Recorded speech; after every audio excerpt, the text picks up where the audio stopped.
शहडोल जिले के 9 छात्र यूक्रेन के अलग अलग शहरों में अभी भी फंसे हुए हैं, जिसमें से 2 छात्र सुरक्षित शहडोल वापस लौट आए हैं। वहीं अभी भी जिले में 7 छात्र जो कि यूक्रेन में मौजूद हैं और शहडोल लौटे छात्रों में अवंतिका नामदेव, वैभव साहू के नाम शामिल है। अवंतिका शहडोल लौटते ही अपने रिश्तेदारों के साथ डिंडोरी चली गई, तो वहीं पर वैभव साहू जैसे ही घर पहुंचे तो उनके माता पिता बहुत खुश हुए और झूम उठे। वैभव ने बताया कि वह कीव शहर में फंसा हुआ था, जहां बने बंकर में रहकर जिंदगी और मौत के बीच जूझ रहा था। वह किसी कदर हंगरी बॉर्डर तक पहुंचे, जहां पर भारत सरकार द्वारा मदद मिलनी शुरू हो गई। वहां से प्लेन से दिल्ली पहुंचे और दिल्ली से रायपुर एयरपोर्ट के लिए प्लेन मुहैया कराया गया, जिसके बाद वैभव शहडोल अपने घर पहुंचा है। वैभव की मां ने बताया है कि वह बहुत डरी हुई थी, लेकिन बेटे से फोन पर बात होने के बाद थोड़ी तसल्ली जरूर मिल जाती है। और उन्होंने कहा कि मैं खुश हूँ कि मेरा बेटा घर लौट आया है, लेकिन अभी बहुत से बच्चे वहां पर फंसे हुए हैं, जिनको वहां से निकालने के लिए सरकार को ठोस कदम उठाने चाहिए, ताकि जिनके बच्चे यूक्रेन के विषम हालात में फंसे हुए हैं वे वापस अपने घर, अपने वतन लौट सके। बाइट्स लगाएं। वहीं दूसरी ओर यूक्रेन में शहडोल जिले के 9 छात्र फंसे हुए थे, जिसमें से एक छात्र एवं एक छात्रा शहडोल लौट आए हैं। वहीं 6 छात्र यूक्रेन बॉर्डर पर और एक छात्र जिसका नाम प्रथम कुमार प्रजापति है, वह यूक्रेन के शहर खार्किव के पास फंसा हुआ है।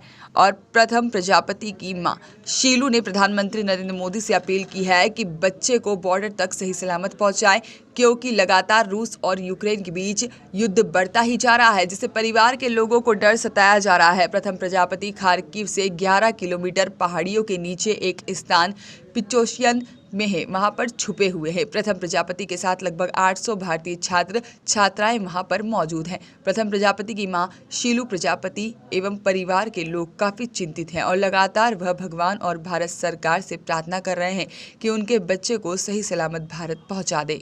उस समय हम लोगों के एक्चुअल में महसूस तो आप समझ सकते हैं, एक माँ का दिल कितना जब अपना बच्चा पास नहीं होता तो कितना दुखी होता है। हम दुखी तो होते थे, कई बार रोते भी थे, मगर ये था कि हम लोग उसके लिए हमेशा दुआ प्रार्थना करते थे कि वो कहीं भी हो। और सबसे खुशी की बात ये रहती थी कि वहाँ फंसा हुआ था तो बात होती रहती थी, तो इसलिए हम लोगों को ज़्यादा नहीं लगता था।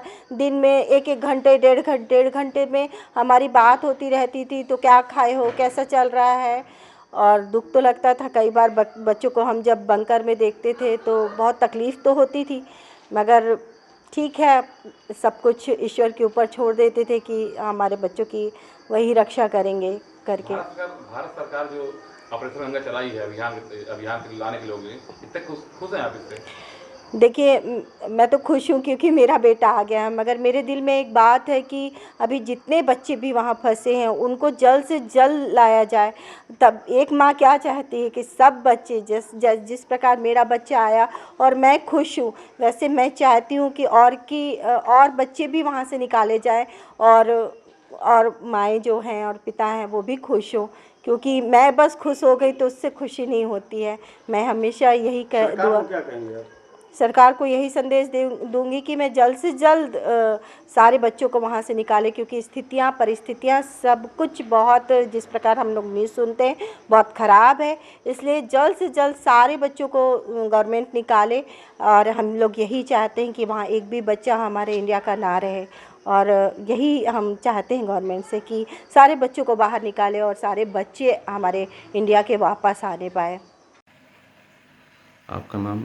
जी, मेरा नाम शीलू प्रजापति है। जी, आपका बच्चा यूक्रेन में फंसा हुआ है? बच्चा यूक्रेन में फंसा है। वो अभी 2 दिन पहले खार्किव में ही थे, फिर वो ऐलान हुआ कि खार्किव अपने वहाँ से छोड़ दीजिए, तो बच्चे लोग वहाँ स्टेशन गए। स्टेशन में प्रॉब्लम हुई, फिर वहाँ से उनको 11 किलोमीटर बोले सेफली स्थान है, आप वहाँ चले जाइए। बच्चे परसों रात से वहीं हैं, अभी उनका निकलने का कुछ नहीं हो रहा है, बस यही है कि निकलना है। अभी मोदी जी व्यवस्था कर रहे हैं, इस टाइप का हो रहा है, बच्चे निकल नहीं रहे हैं। अब युद्ध बढ़ता जा रहा है तो हम लोग का टेंशन बढ़ रहा है, बच्चे को सेफली पहले बॉर्डर करवा दे क्रॉस। बच्चे से बात हुई थी क्या? हाँ, बच्चे से बात हुई। वही बच्चा बोल रहा है, मम्मी अभी तो कुछ पता नहीं चल रहा है कि क्या कैसा है।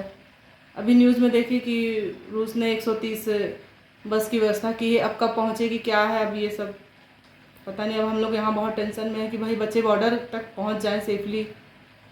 अभी तो अंदर में ही है। बच्चे से बात हुई तो क्या कह रहे थे वहाँ पे? क्या स्थिति है? वहाँ तो ठीक है, वो साइड में ही है, पहाड़ साइड है कहीं पास, जी। तो वहाँ ठीक है, सब कुछ व्यवस्था है, सब ठीक है। बोल तो रहे हैं कि उन्हें बात हो रही है कि बस आएगी, अब पता नहीं, यही बोल रहे हैं कब तक आएगी मम्मी, अभी कोई कंफर्म नहीं है। अभी ये निकल रहे थे तो एक बम भी गिरा था इनके पास में ही। हाँ, ये जब स्टेशन से, खारकी स्टेशन से इन लोगों ने वहाँ 11 किलोमीटर जाने के लिए किया तो 100 मीटर की दूरी से इनके पास बम गिरा था, बच्चों के सामने ही जस्ट। जी। तो बच्चे लोग बहुत ही घबरा गए थे। अब 100 मीटर की दूरी कितनी होती है? 35 किलोमीटर मान लीजिए, उस दिन बच्चे परसों 35 किलोमीटर पैदल चले हैं। जी। कई लोग, बच्चों के तो पैर में सूजन आ गया, पूरी रात भर, पूरा कल भी दिन भर चलने में प्रॉब्लम हो रही है, बहुत ज़्यादा ही परेशानी बच्चों को है। आज बात हुई क्या बच्चे से आज?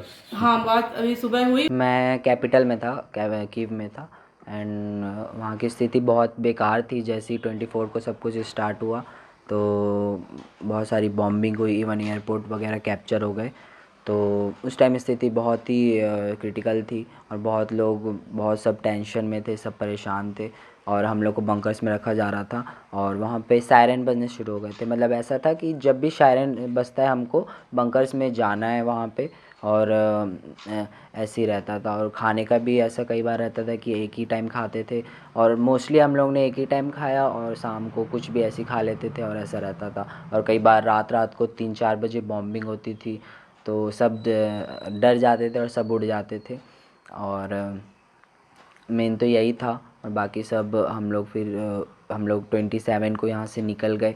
और हमको मतलब वहाँ पे 3 बॉर्डर थे, एक हंगरी बॉर्डर, एक पोलैंड बॉर्डर और एक रोमानिया बॉर्डर।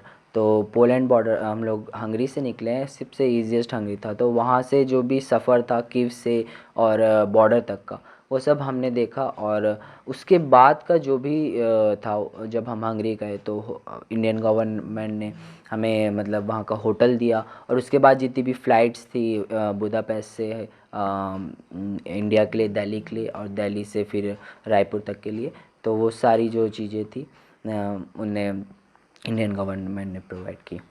आप अपने घर आके कैसे महसूस कर रहे हो? बहुत ही अच्छा लग रहा है क्योंकि घर में सेफ भी बहुत फील हो रहा है। अभी कितने लोग आपके साथ जो फंसे हुए हैं, कुछ आया किसी? हाँ, मेरे कुछ फ्रेंड्स हैं जिनसे मेरी बात हुई, वो वहाँ पे अभी भी हैं, अलग अलग कुछ जगह में जो फंसे हैं। क्योंकि अभी एकदम सीरियस है, जिस वजह से बस भी उन लोग चला नहीं सकते। अगर बस चलाए तो कभी भी बॉम्बिंग हो सकती है, तो कुछ भी हो सकता है। इस वजह से वो लोग बस भी नहीं चला पा रहे, जिस वजह से वो लोग निकल ही नहीं पा रहे हैं, क्योंकि वो वहाँ पे फंसे हुए हैं। और मेन जो गवर्नमेंट को वहाँ पे उन लोगों की मदद करनी चाहिए, ताकि वो उस कंट्री में जाके उन लोगों को निकल। ब्यूरो रिपोर्ट, खबर मध्य प्रदेश, छत्तीसगढ़।